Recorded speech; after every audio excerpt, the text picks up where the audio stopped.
Tara Johnson as our speaker tonight, and thank you so much for joining us and giving this talk. I know that when we went online, we had this group of people who would have spoken and been our speakers at WordCamp Chicago, and so I'm so pleased and happy that you're able to join us in this online space and you can give your talk here tonight. So Tara's going to tell us about herself and take it away. Well, thank you so much for having me. I really appreciate it. Yeah, my original intention was to come and visit Chicago. I'm from Chicago originally. I lived in Rogers Park for a while, and Logan Square, and in Evanston while my husband was getting his PhD a number of years ago. So I have a fondness for Chicago in my heart. In addition to the rock scene, that's kind of where it all began and ended for me. But I am now in the Boston area, and I'm in a place called Concord, Massachusetts. And I have two small kids, an 8-year-old and a 10-year-old. And I run my agency out of my 80 square foot office here above a flower shop in Concord, Mass. And the name of my agency is Alchemy 3. And that's me. So I'm going to open up my presentation. If that works for you guys, I'll just get moving here.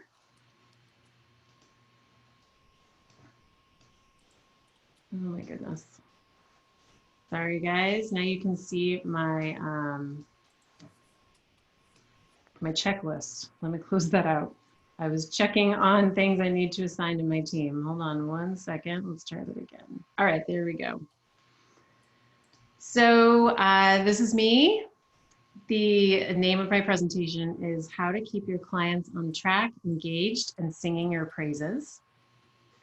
As I mentioned, Alchemy 3 is the name of my agency, and we work with small businesses to amplify brand awareness, boost online visibility, and increase engagement. So in other words, we serve as a sort of virtual marketing department for our clients. And these are my kids. They are actually quite a bit bigger than this now by kind of a lot. And we do have chickens. So this is them gently harassing the chickens. So quick show of hands, how many others in the room have kids? Yep. You know, clients are, yeah, thumbs up. Clients are not that unlike children, right? Like, you know, they typically have a better vocabulary. They hopefully have a longer attention span, and their shoes are normally tied, unlike the gentleman you see on your left. And that's about it. The point is, as a freelancer, as an agency owner, as a service provider, you've been hired to provide some sort of direction and semblance of order. We all seek comfort in order and in knowing that the information and support is available to us. So not that we necessarily want to consume that info, but we want to know that we have access to it. So just like being a parent, it's actually your job to provide the following for your clients. You need to manage their expectations, just like children. You need to keep them focused, much like children. And you also need to make sure that they feel special. They want to know that you're paying attention to them. They want to understand that you have their best interest at heart. So before I kick this off, I do want to have I want to give you all a quick pep talk. I think it's really important that we all hear this at least a couple times a year. And that is, the work that you do is valuable, okay? Your time is likely worth quite a bit more than what you give yourselves credit for. You have bills to pay, you have a family to support and dreams to fulfill. And it's important that you take time and allow yourself the space to make this important mindset shift. So you need to realize that you have great value, and it's important to make space in your life for quality clients that recognize this fact and respect your process. These steadfast boundaries and processes may just become your new best friend as a result. So before we jump into managing clients and blowing them away with our talent and expertise, I'd first like to talk about putting a system in place for qualifying and capturing those leads. First, my hope for you is that you're already positioning yourself and your business in such a way that when someone reaches out, they already know a bit about you, a bit about your business, your range of expertise. So if you do have a warm lead come to you, you already have, you have that in-person connection, hopefully, or over Zoom, you have some kind of connection, and perhaps this lead qualifier is unwarranted. However, when a cold lead reaches out and they want to know more information, or they're interested in scheduling a call, I send them here. This is a screenshot of a form that lives on the Alchemy 3 website. And this is our lead qualifier. What this does is this allows us to get a sense of whether or not they're willing to jump through hoops that we set in place for them. And then we can determine whether or not they are in fact a viable prospect. So if you don't take the time to qualify your leads, you're bound to waste a whole lot of time. So this ensures that they're willing to follow my process. And you'll notice that at the bottom of this page, we address the budget right away. So they understand that we don't actually build websites for less than $5,000. So that immediately cuts the conversation short. You can refer them on if that's not something that they can manage, right? And then this also allows you to gather some initial information right away so that you can speak to some of those pain points and kind of get to the heart of the matter if you do schedule a call. This doesn't have to live on your website. This can be in the form of a PDF or a Word document, whatever you want to do. I find that it's easiest to set this up in Gravity Forms. And this is actually, this is one of 4 pages. So it's a lengthy document, but I do think it's well worth it. Next up is an internal client scorecard. China probably recognizes this. So these concepts do come from WP Elevation, which is a course that I took a number of years ago. China did as well. We were talking about it before I started this presentation. And so Troy Dean deserves credit for these concepts. And what this internal client scorecard does is this allows me to take a moment. This is internal. This takes like 2 minutes. I've had the worksheet come back, and hopefully we've already had an initial call if I did determine that they are in fact worth the time and the effort.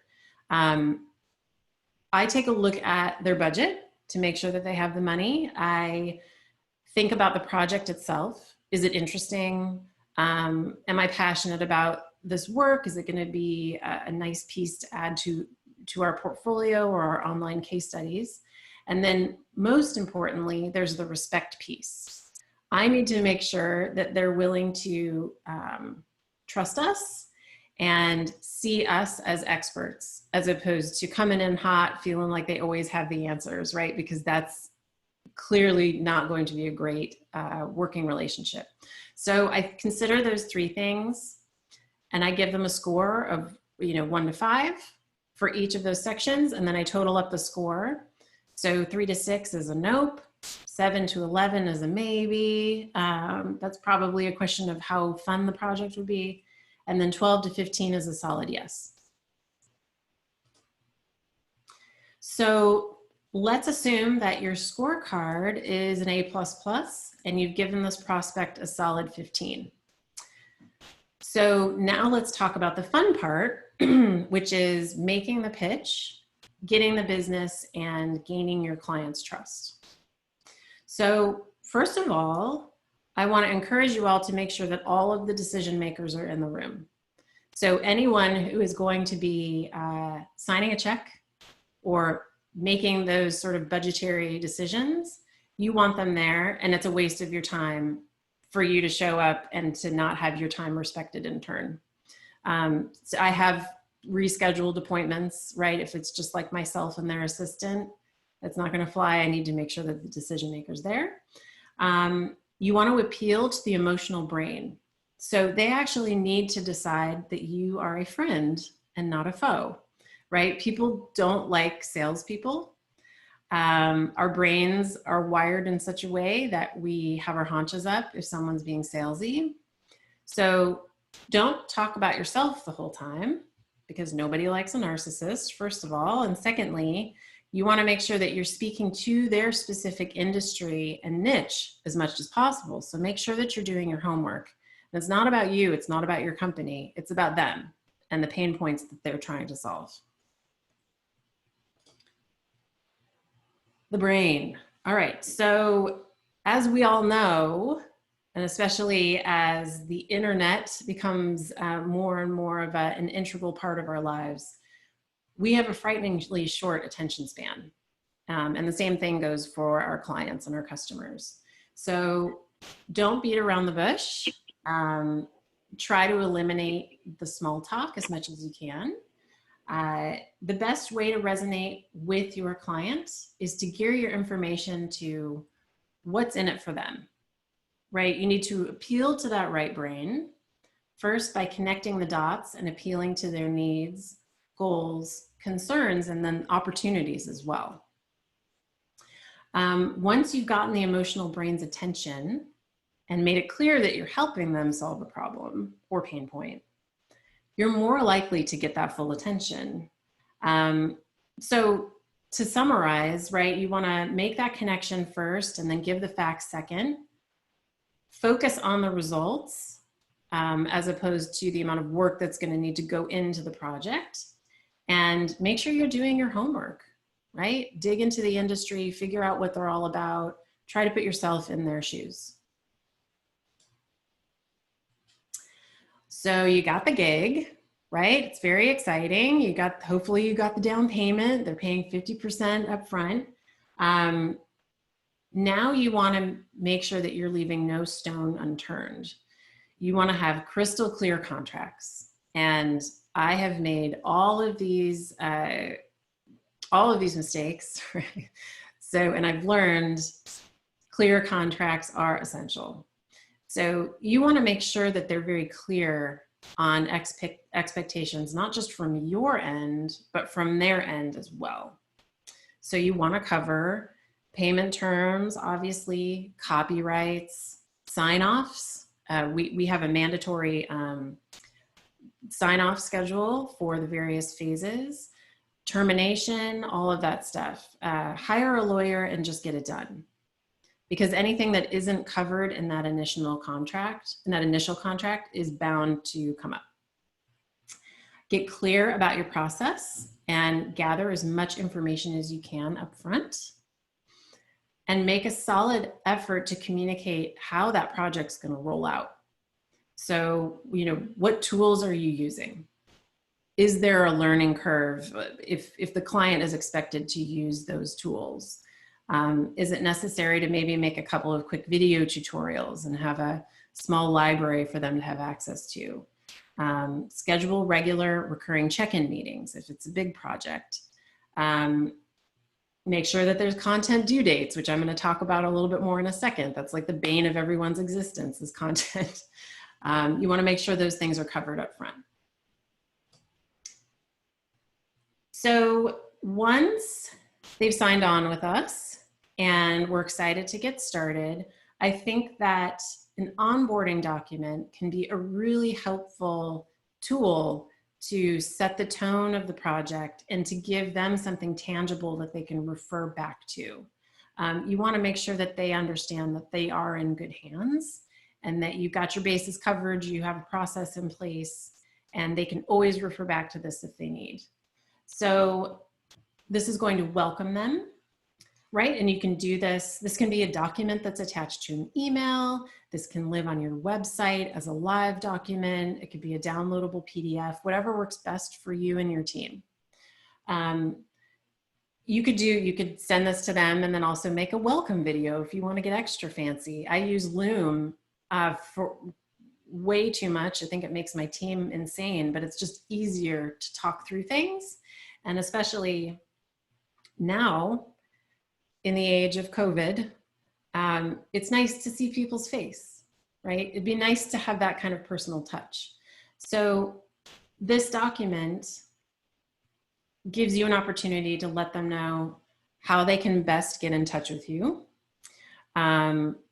Perhaps the project management tool that you'll be using if you plan on bringing them into that environment.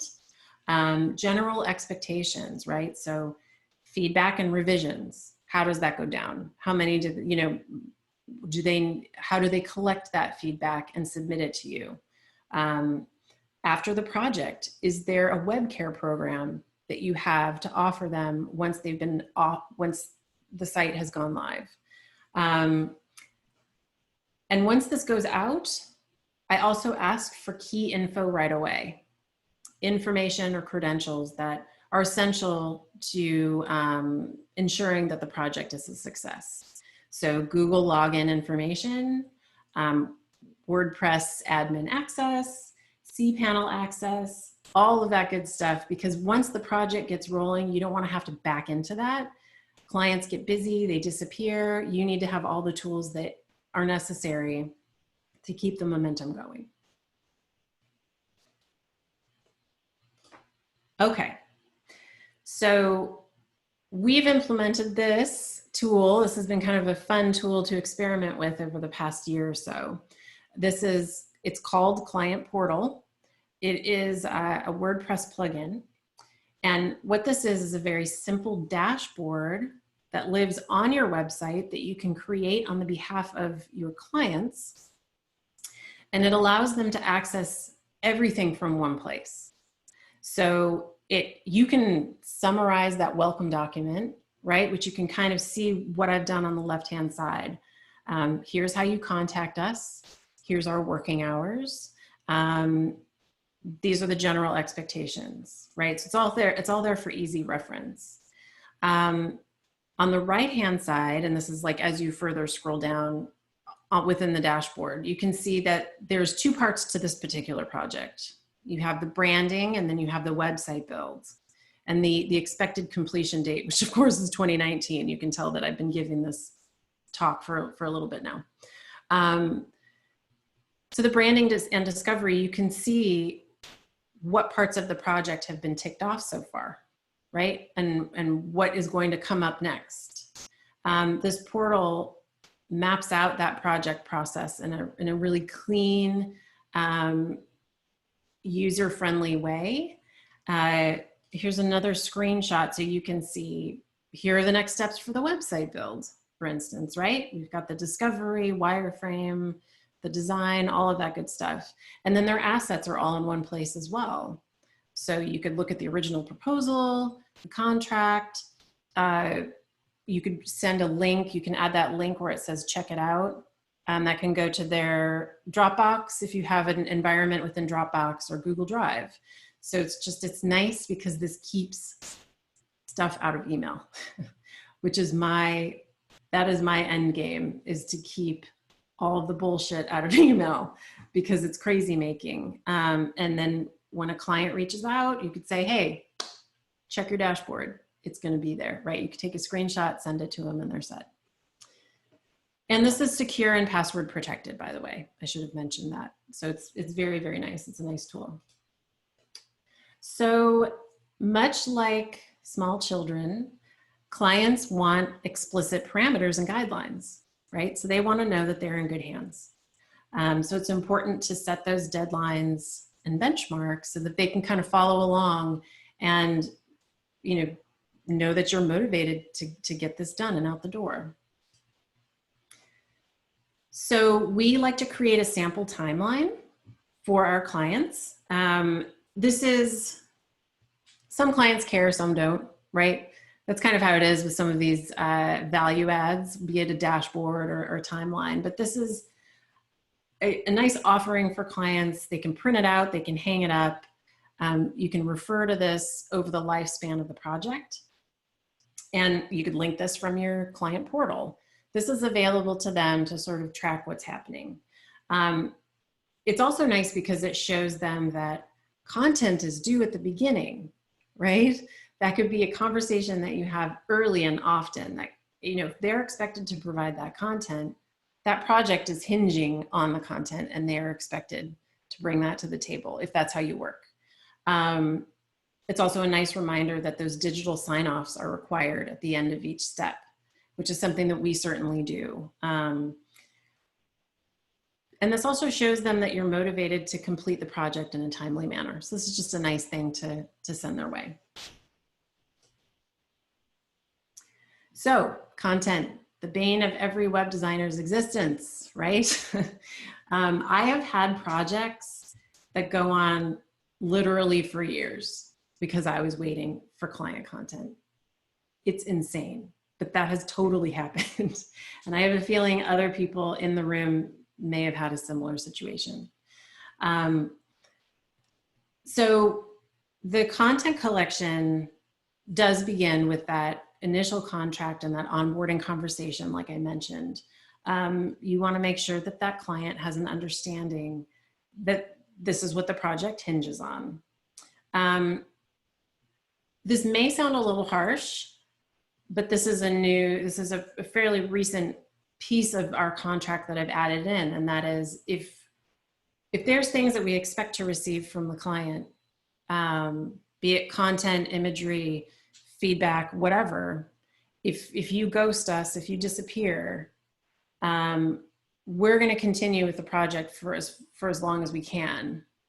And then if you go dormant, we call it a dormancy clause, say 15 days, we don't hear from you. Your project is now archived and you have to pay us X number of dollars to reactivate that project. That sounds really harsh, and believe me, we give them lots of, and I haven't had to do this. And I think I haven't had to do it because I do point this out in the contract.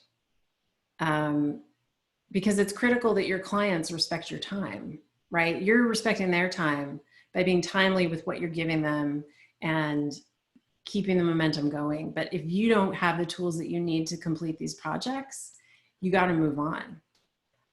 So I think that's important. If content continues to be an issue, certainly hire a trusted SEO savvy copywriter, or offer to write the content for them by hiring these copywriters. Of course, that's something that they're going to need to pay extra for. If it's an unfamiliar industry, you can have your writer interview the client. That's worked a few times for us. That's like a nice way to meet in the middle. You could run a content planning workshop. It would be paid, right? This is a paid session. And I have some tools to share with you around that as well. But that's another nice add-on where you can kind of gently suggest, I'm sensing this is an issue. Maybe we need to workshop this together. And I have some great tools to help you do that. And it's, a half-day session, and I need you to pay in full up front, please and thank you. Okay, so in terms of content, I think that it's very helpful. No one likes to look at a blank page. So I think that even just seeing the structural elements of the content that is expected to come back to you, I think that can be very helpful for clients. So we always create an environment for all of the content to live, and we break it down by the pages that we intend to create for these projects. It can be in Dropbox. We tend to do Google Drive because that's with our G Suite tools that we're using currently.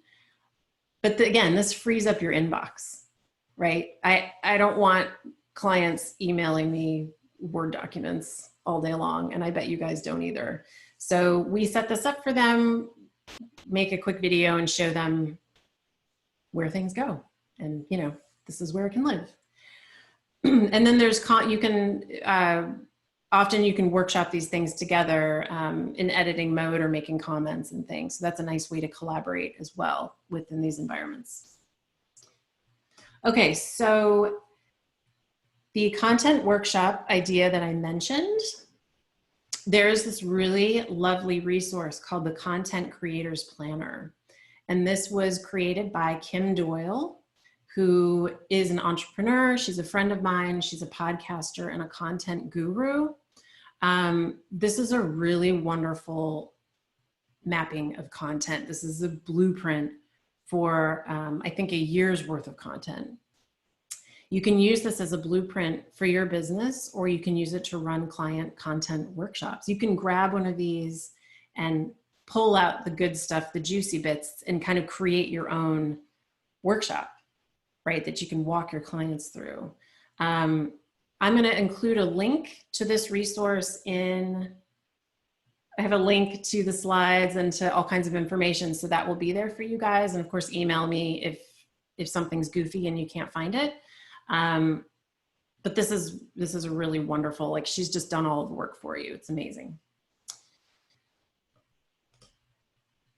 So another thing that we like to do for clients, especially clients that are very excited and want to collaborate and have a lot of questions, which is awesome and wonderful.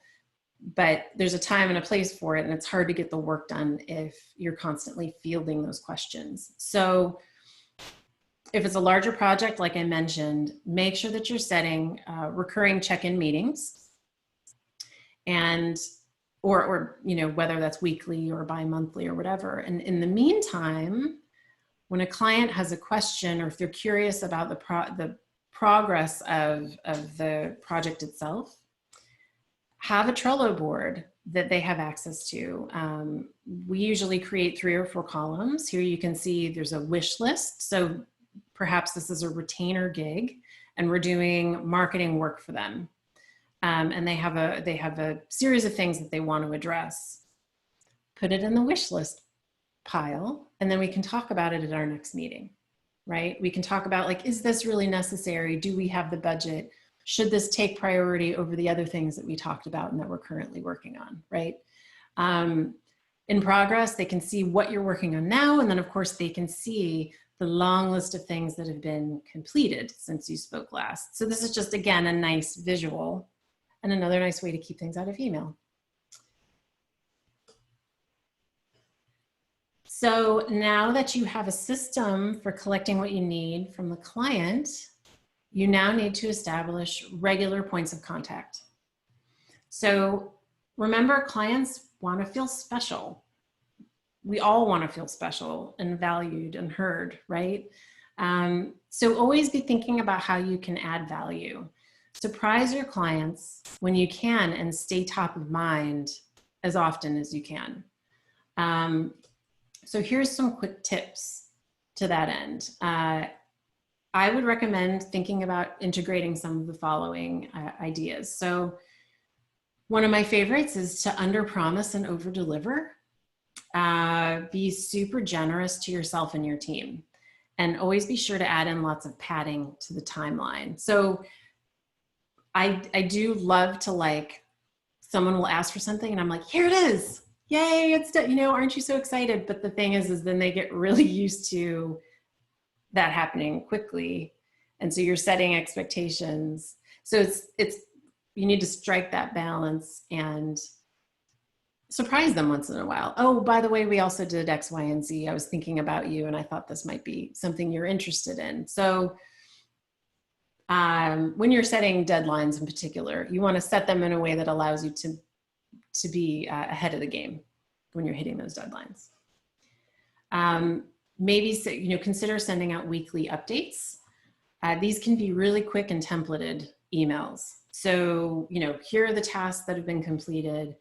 Here's the tasks that you can depend on us to be going after next week.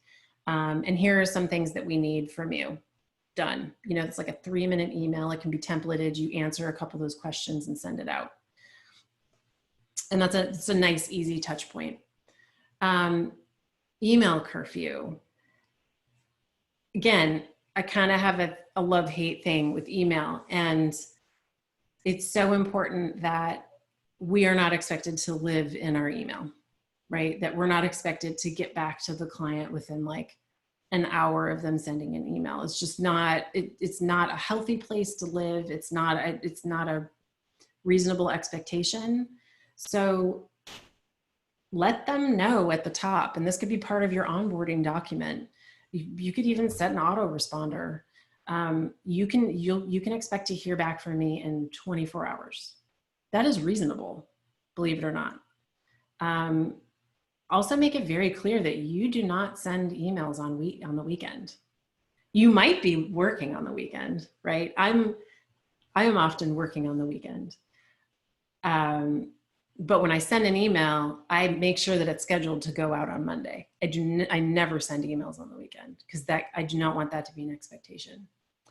And then also making sure that they understand that if this is a resource for you, you have dedicated support email. So if you have a support desk, if you do web care, if you have a VA that's monitoring that stuff, create an email that's support at your company name. And that's where those emails can go.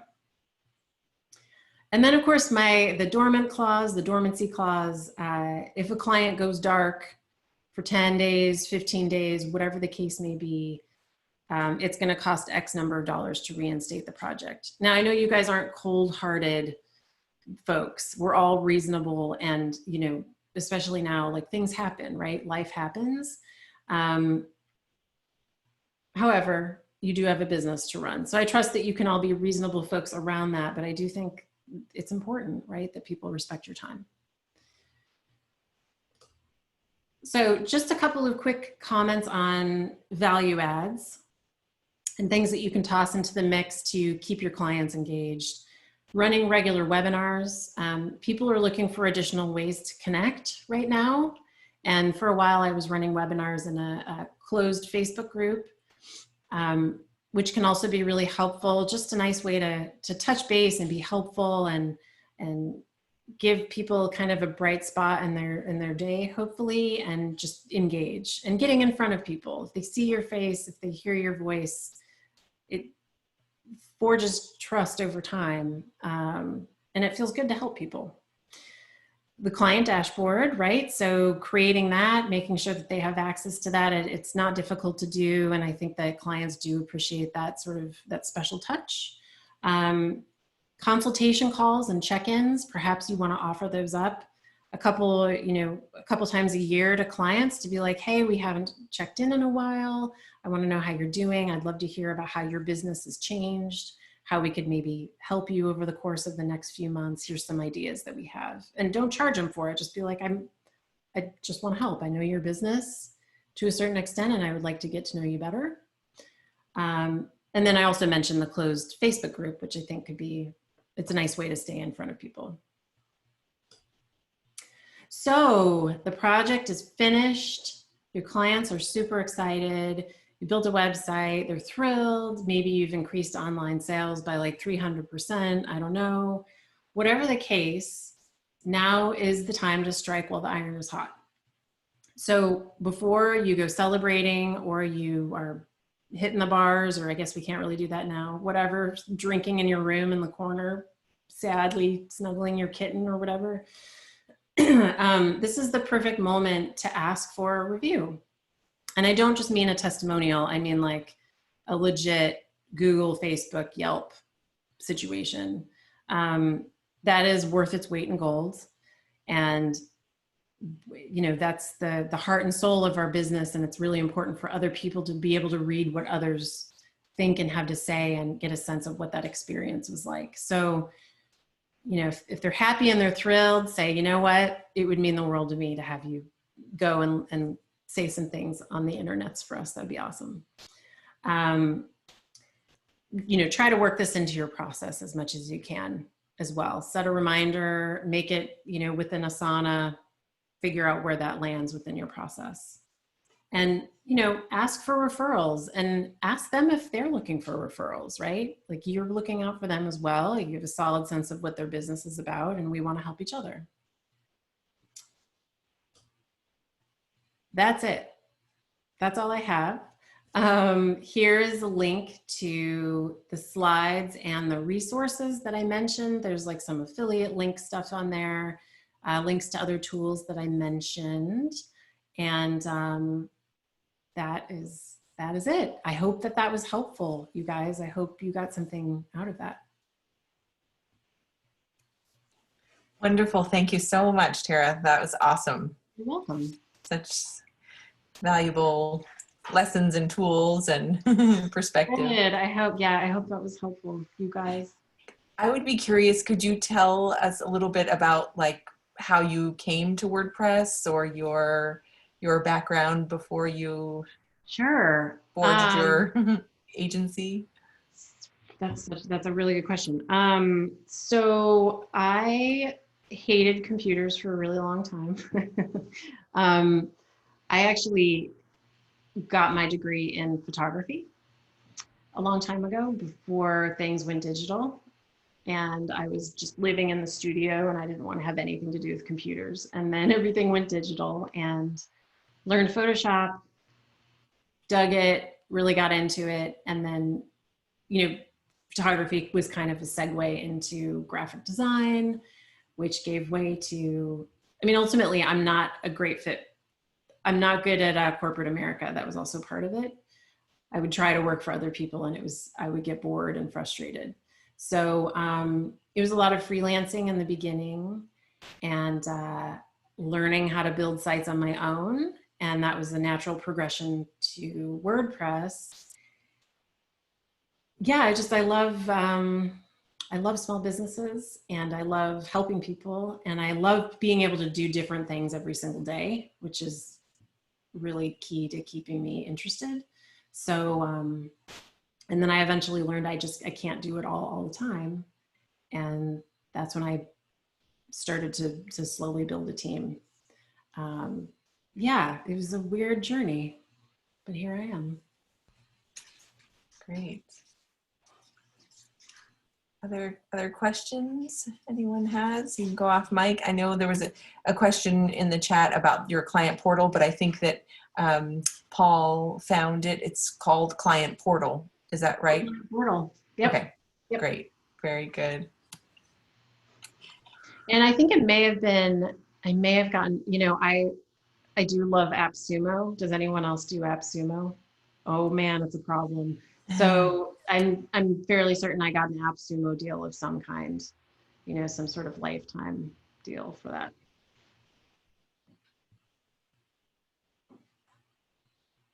Anyone else? Questions? Going way back to the beginning of the sales process, Mm-hmm. and oh my gosh, the word just fails me, but qualifying them, thank you.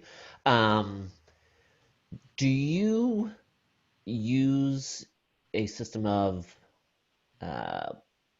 scoping out a project or putting together some level of requirements before doing the entire project? So actually the project might be two projects, one being the requirements documentation. Do you mean requirements from the client side or the deliverables from our side? From the requirements from the client side. Can you give me an example? I mean, what I used to do at our agency is we would, if the scope or the client was potentially a little too wishy-washy on things, which never happens. Never. We would do a mini project that would be the requirements document. Yes. And then, they would pay for that. Yes. And in fact, they could take it if they wanted to any other agency in the universe. Yes. Definitely. But then exactly. So that fixed the project pricing and scope for the actual final proposal, if that makes sense. Yes. So absolutely, we definitely do that. So a discovery session is what I call it. And that's pretty, it's very, very common. I definitely moved in that direction after I felt like I was giving my time away all the time, right?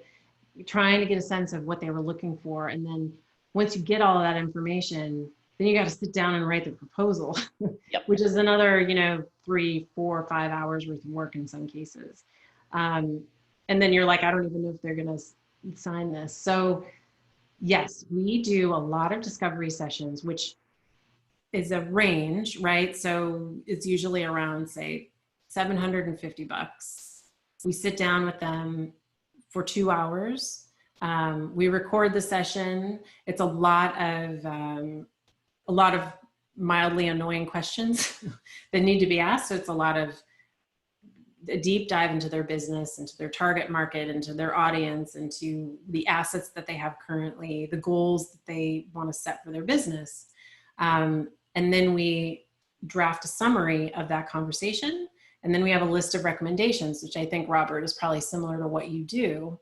So now they have a document and sort of a rough outline of where they could go next. And we say the exact same thing. Listen, this is a document that you can use. It's tangible. You can shop this around to whoever you want. But if you bring it to us, you can apply that discovery session fee to the project. Oh, so you give them a rebate on the. Yep. Interesting. Because Okay. basically they've paid me to collect information that I would need for their proposal anyway. And then I now have that document to share with my team. Yeah. And we can hit the ground running.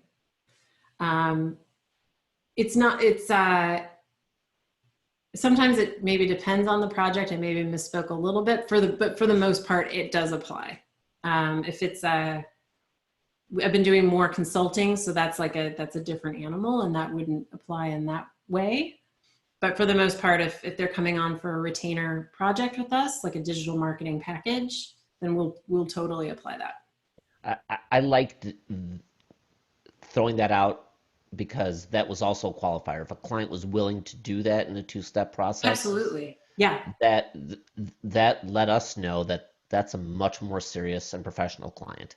Absolutely. And someone And we would want to work with. exactly. And now you have a relationship that you've already established with them. They know that you have a better understanding of their business, and it's just more incentive for them to sign on. Yep, totally.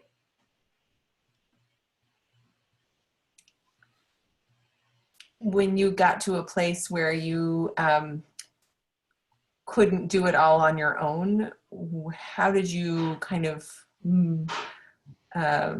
find help or evaluate, or what were your ways to get assistance with copywriting or design? Or it's like so scary. It's so scary. Right. So I was in and we talked about this briefly, China. I was in a mastermind group a couple years ago with other agency owners and freelancers, and they pushed me to make my first hire. So my first hire she's still with me, a virtual assistant out of the Philippines. And I went on to onlinejobs.ph. I put a job posting up there. I interviewed a number of people, and I committed to hiring. They're like, you need to hire someone full time. Use it as a testing ground. They're not going to work out, but she totally did. Of course, she didn't work out in the ways she's in a very different role than what I had crafted initially, because I didn't really know what I was doing. I was like, yes, you'll write blogs for me. English is not her first language. It was just like a rookie move on my part. But that's how I could afford to do it. And I think it's well worth bringing someone on full time if you can swing it, because they're not looking for other work. And even if you don't technically have the work for them, there's loads of stuff. There's training they could be doing. There's processes that can be documented, right? So anything that you can build a process around means you can now hand that off to someone else, like always and forever. So it was a a really good exercise for me to like slowly take my hands off and just realize I don't need to do all the things all the time. So I don't, did that answer your question? Yes, that's great. Yeah. Okay. Yeah. So that's what I did. And then you realize, oh, I can bring on more people. And then like, oh, my brain is freed up to do more strategic work. And oh, I can have more in-depth conversations with people because I'm not in the work all the time. And it just sort of opens up so many doors in terms of the possibilities. And it's really cool to have people that you trust, which is hard and for its own set of reasons. But yeah, it's pretty cool. Great. Is there others with questions? Yes, I have a question.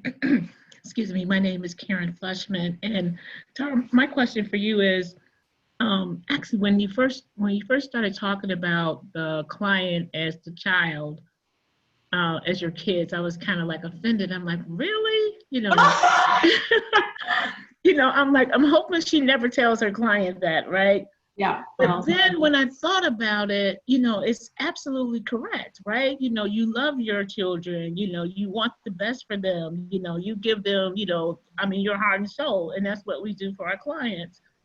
And so my question to you, is there another analogy that you can use? Because I like to present that to my client, that I do, I care about them, I want the best, I'm giving them my heart and soul, but I don't want to, use that children or yeah, right.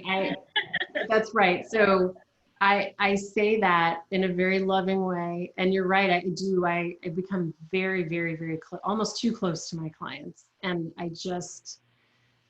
it happens because we care so deeply for them and for their success. And so yeah, so when I talk about that, I always know I'm going to be amongst other freelancers and business owners.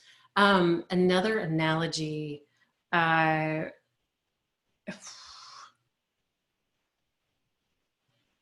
mean, so I come in contact with so many people who are very intimidated by the online space. There's always this precursor to the conversation. It tends to be more with women than men. I feel like it may be a little bit gendered. That's a whole other conversation. I don't want to offend any other people, but it is all about trust and helping them to understand that this is where I live, and you are better served. You are better served, and you're serving your clients in a better way by doing what's in your sweet spot. So I think that's really what it's about, is the sweet spot that we're living in, and that we're trying to be true to the skills that we have and what makes us happy. And let's be honest, like, our clients aren't going to really have a good sense of what it is that we do, and there's no reason they should. Mm-hmm. Right? Like, they are not very well served trying to figure out how to build a WordPress site from scratch. So I can't think of another analogy. I feel like Lisa knows. Yeah, well, something that just in listening to what you're saying, and also what I think it was Karen who asked for this, in a lot of ways, we are like their safari guide, in that this is a world they know nothing about. It's not even tour guide through Paris. This is, a place you've never been. And we've been there. We've done it hundreds of times, most of us.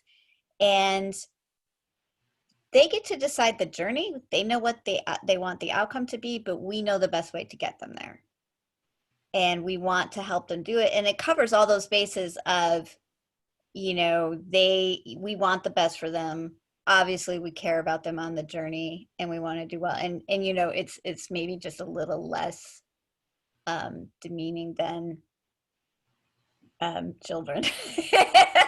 mean, It's let's something be- you can say to their face. Right. Let's be Like, clear. hey, I would never tell my clients that. Well, there might be a few that I would say that to. yeah. Or you know, like we're on a journey through outer space. Like you can even make it more cool and futuristic if you wanted. But wherever you want it says like, hey, we're gonna go this place you've never been or heard of. Yes. And I go there every day. I know the language. I know this and that. And yes, I love the kids who pay us. Yeah. You know, and most experts who are guiding people on a journey, whether it's through the 7 Seas or you know, a backpacking journey or whatever, they're very well paid to make sure that the people they're taking on that journey are safe and comfortable and trusting of them. You know, don't ever like pay some college kid $20 to take you on a 3-week backpacking trip. You pay them a lot because you want to get home. Absolutely. And another really important point Thank you. to make, and I love that analogy, Lisa. I think that's awesome. I think another really important point to make is your clients not just have access to you, but they have access to your connections. So you have a network of folks, a network of experts. You know, you go to these meetups, you maybe are in various Slack channels or masterminds or whatever. You don't have to reinvent the wheel, and they're basically kind of paying for that hive mind and that level of expertise so that they don't have to start from scratch. And so it's that, yeah, you are the guide. You're the guide and they're the hero of their own story. Thank you for that, Karen. By the way, I really appreciate that question and your candid feedback. Thank you. A great analogy, as you said, within the context of this talk, but I'm glad that Karen asked for us to like figure out a way to Yes. get it out. Yeah, this was great conversation. Thank you. How do I maintain, so this is from Drew, how do you keep your oldest client? How do I maintain my oldest client? Can you clarify that a little bit? Like how do I hold on to them for the long term? Yes, okay. So you're talking about retainer clients, perhaps? I'm gonna assume that's a yes. Yeah, so we actually do less and less one-off projects, website build kind of things, and more of an ongoing agreement. So we actually have what we call a pulse plan, which is a 12-month agreement, and that is that helps us to get to know the businesses on a pretty intimate level. We kind of become indispensable in turn, and we create a process as a unit, and they tend to stick with us. So an example of what a pulse plan could include is a fully custom website and a full branding package with, say, some search engine optimization, keyword research, and maybe a blueprint and some light social media work. So we have processes for all of those things, and we have a way to walk them through those things. And so then they're put on a monthly retainer amount. Their card is charged every month. And, you know, whether they continue to give us what we need or not, that charge is happening and they're committed for a year. And we don't do that as a way to, I mean, certainly if they want out of the plan, we're not going to force them to stay in, but it's more of a collaboration, and then it gives us an opportunity to pay closer attention to the data and the analysis and get a better sense of what their audience is looking for, and we can see what works and what doesn't. So that's how we hold on to our oldest clients, is by bringing them onto a pulse plan, and then getting them onto a web care plan as well. And then also figuring out, once we've hit that year mark, let's reassess. Where do you want to go? What do you have in mind? How can we continue to move the needle?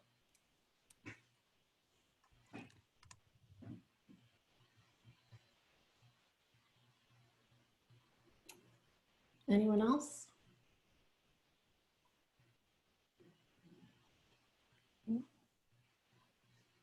Sarah, how are you keeping sane in with the lack of word camps?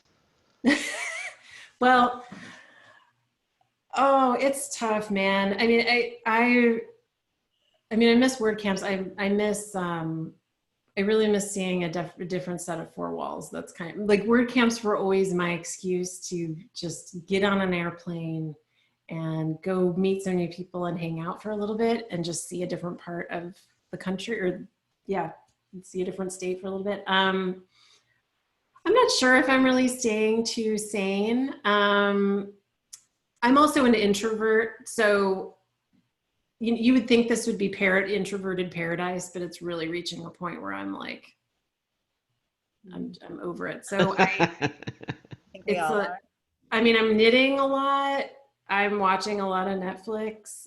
We did get a pandemic puppy, so like I snuggle up on that guy all the time. I'm telling you, you guys should get a puppy. If you haven't gotten a puppy, get a puppy. It's the best. I got a grandbaby. That's been great. Oh, congratulations. Lives with us. So we have her and her sister and her Oh my and goodness. we have like a full little house, and she was born in October, so she went through the full cycle. Wow. She's totally a COVID baby. That's amazing. And yeah, that's better than a puppy, but Oh, not everybody can arrange their lives that way. Yeah. So puppies are a good start. that's a little trickier. That's true. Oh, congratulations. That's awesome. So it's been fun. So I don't miss the changing of the diapers stage, I have to say, but I think that being a grandparent must be the best thing ever. oh my God. And especially being an in-house grandparent, because it is definitely like, hi, okay, she just pooped. Yeah, right. Now she's yours. Yeah. And I was with her sister, I was the in-home childcare while mom was at school. And I changed a lot of diapers as part of that. But this time it's like, yeah, you're here because you're doing school. So I'll help you with that. You go change the diaper. She and I do still change a few, but it's not the same. There's a question in the chat for you, Tara. So do you charge hosting for clients after 12 months of contract? Yes, I do. So we do provide hosting. A lot of people don't like to do that, but we do provide hosting because we have care plans, and we have enough knowledge now around what that process looks like to have our own server space and to manage that. So when we have the Pulse clients come on, we build a site, we're going to automatically host that, and once the site's up and running, we put the web care in place, and we're not going to be charging them for that web care. But then once they phase out of the Pulse plan and they're ready to move away, then they do need to go on a plan of some sort, which often has the hosting rolled into that plan. So yes, I do. And we front load that conversation so that they're fully aware of that's the expectation. We don't hold them hostage. If they want to move the site elsewhere, they're welcome to do that. But there are enough benefits to them that oftentimes people don't do that. So is that actually your own hardware, or are you reselling through another host? Reselling through another host. Okay. Yep. Yeah, we're not that. Any recommendations? We use InMotion. Okay. And we're in the process of upgrading security and moving everything to a new upgraded server, and so I'm partnering with another colleague and friend of mine who's a security expert. And so he's working with my developer to get all of that. So, I mean, I don't know anything. I mean, I'm kind of learning as we go. I'm kind of hiring him to train us up and make sure everything's set up properly. Without him, I probably wouldn't have taken that on. We were with Flywheel for a while, but that's really expensive, and we had kind of outgrown that. So, so yes, that's what we're doing right now, which so far is working out really well. Do you provide hosting, Robert? What's your story with that stuff? So I don't do any agency work anymore. So Oh, okay. Well, great. yes, I was able to sell all that off. That was 20 Great. years of that. That was 20 years of that though. So it was time. Yeah, congratulations. That's awesome. Um, but there are a lot of interesting and good hosts, and anything from like the static site providers like Stratic and Flatsite. Hmm. Where I host at is Convezio, and that's just nice, simple WordPress managed hosting, and I've never worried about it. It's Nice. not, it's not $3 a month, but it's also not, Pantheon or WP Engine pricing. Yes, exactly. Yeah, that's right. Yep. But in general, every agency should have sort of their host partner, and they should really talk to a human there to figure out what's the best strategy. Right. Yep, exactly. Dhruv wants to know, do you tell the client that you're using WordPress? Oh yeah, absolutely. We're exclusively WordPress. Yep. We love WordPress. It's the best. We talk about the pros of using WordPress. Yes. But you don't lead with that. I don't lead with what? With the fact that we build on WordPress. I mean, Or do you? I'm curious. I usually, the selling portion of it isn't about the platform that it's built on. It's about the storytelling and the positioning of the client. So I usually don't lead with that, but that is all that we use is WordPress for our sites. A quick Most of the clients we have met, they don't care. If you ever have a client who needs HIPAA compliant hosting, you can host on Google Cloud for the same price as regular hosting. You can get them to sign a business associates agreement and do HIPAA compliant hosting on Google Cloud, no extra cost. I have some healthcare based clients, and for a while I was using a company. They were charging like upwards of $250 a month for HIPAA compliant hosting. And on Google Cloud, that's costing me about $20 to $25 a month. Wow. Yep.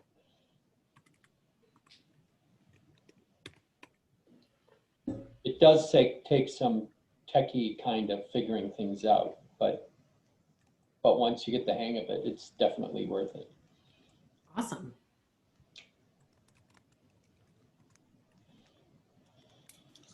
Yeah, you can get a lot of bang for your buck at AWS, but you need to know what you're doing.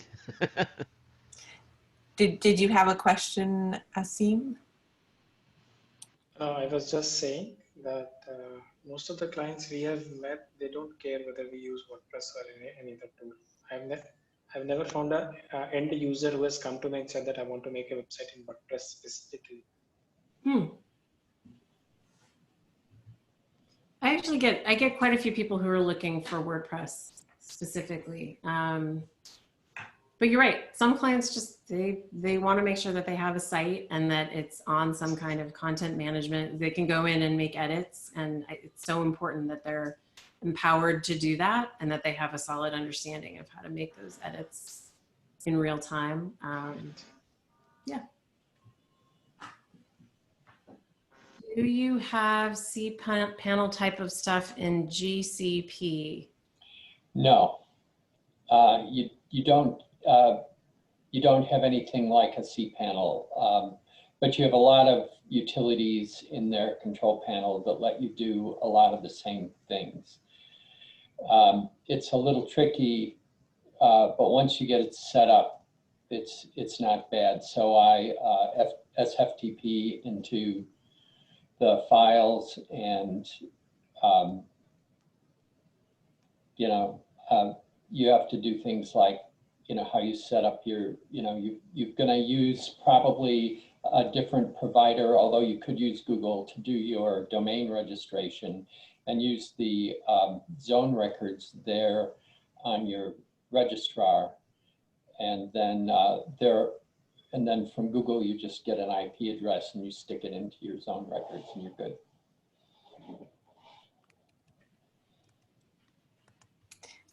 One last question that I would have is how do you control your clients as far as them saying, oh, and by the way, we want, and oh, by the way, we want?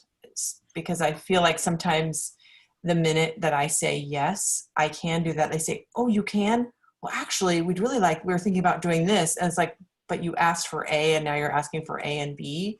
And I committed to A, and then it gets a little touchy that, you know, and I probably it's in the contract, but, you know, someone's understanding of a site until they see it can be different than what you understand it to be. So how do you set that up? Scope creep. Yay, scope creep. It's the worst.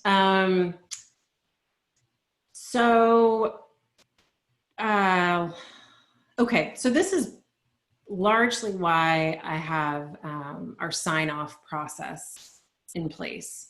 And we try to, and through this discovery session, which hopefully we've run, or a deep dive initial conversation, we really try to map out, what are the pages, who's in charge of the content, what's the functionality, what are some of the bells and whistles that the client's asking for. And then that's right in the contract itself that they have signed off on. And then in the contract, it says, hey, we are going to deliver per the contract. If there's other things that come up, yay, let's have a chat. It's going to require a separate proposal. Love to hear your ideas, but it's probably going to, so, and if those comments or suggestions come up or when they're making those, my brain is shutting down now. When they want to add stuff in, that's when you can also say, well, listen, well, we can take this out and put that in place if that's helpful. We can maybe make some adjustments, but by and large, this is what's been set in the contract. So our process is usually, we kick things off, we have a conversation, perhaps they've given us, they've submitted some content. And then from there, say we've already gone through the branding process, we have a mood board that we can refer to, and then we do the wireframing, which is, I'm not sure if that's part of your process, but we're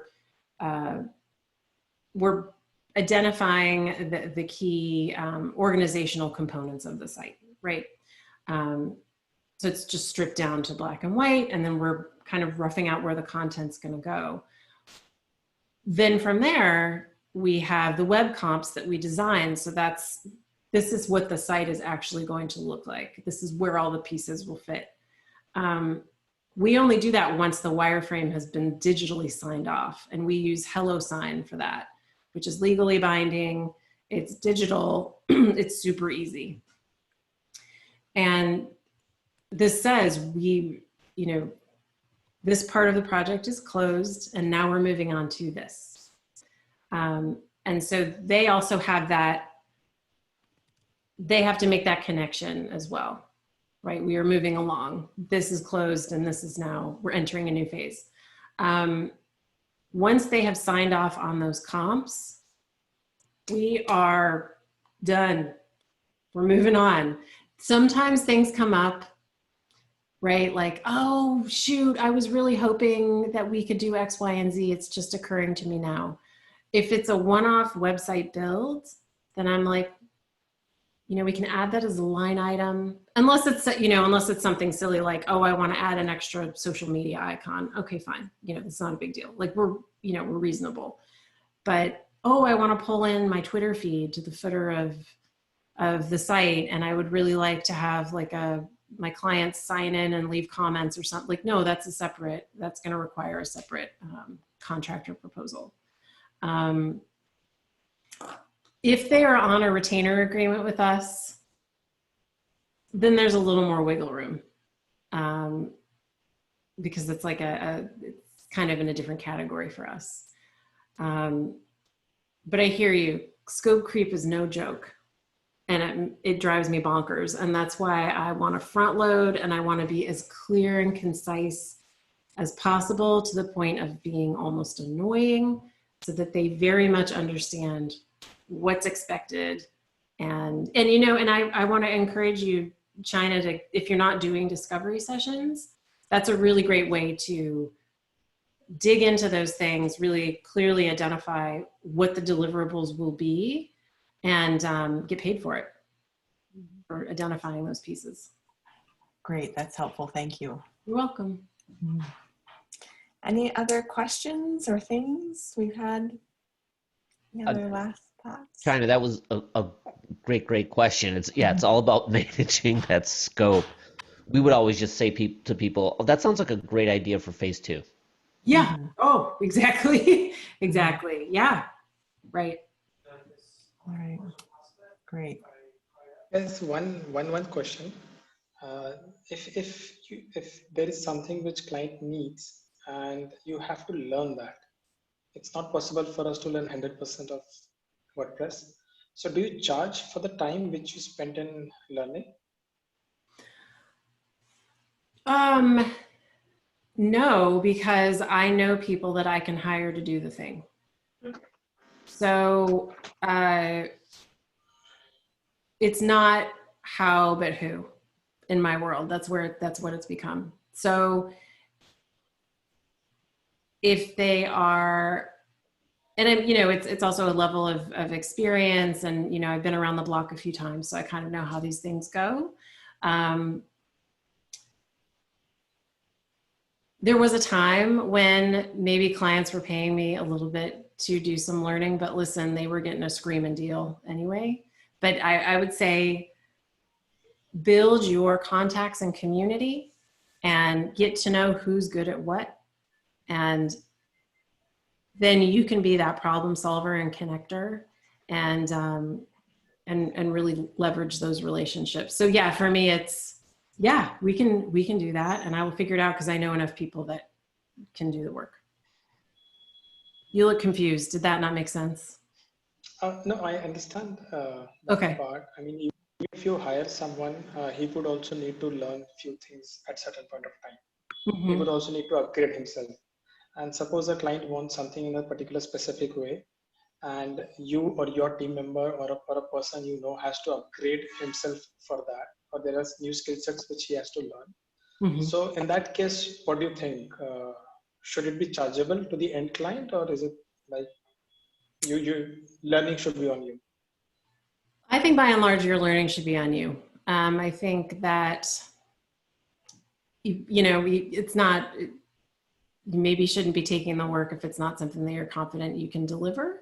No, it's not about the confidence. It's about that it has to have some kind of a learning process. I'll just give you an example. Yesterday, my client said that he wants something like this and this, and I said that it will need a couple of days for me to get hang of this thing because I'm not aware of it. And then his statement was like, so anyways, you need to learn it for other clients also. So first learn and then charge me for the amount of time you need to execute the work. Something like that, you know? So what do you think of that situation? So the client is asking you to do to train up on that because they're assuming that you're going to need to know that for future clients. That's right, something like that. So that was his statement. I mean, that was his argument, that you anyways need to learn it for other clients. So yeah, I mean, I would, if it's something that you are interested in continuing to offer and to really have a firm understanding, then yes, I think that training and that deep understanding is on you, but you also need to think about what your time is worth, what you're good at, and what you're interested in. Like, where is your sweet spot? If that's not your sweet spot, then get in touch with some people who can do, so that this is why I don't build sites anymore. I don't build websites because I will push pixels around all day long, and it's not doing anyone any favors, and it's not a good use of my time. And so that's why I choose to hire people that are better and smarter than I am at this stuff. I I would like to weigh in on this a little bit because I think this is more of an issue for developers than designers. Mm-hmm. Because when you're dealing with the technology, like Assem was saying, you can't know everything.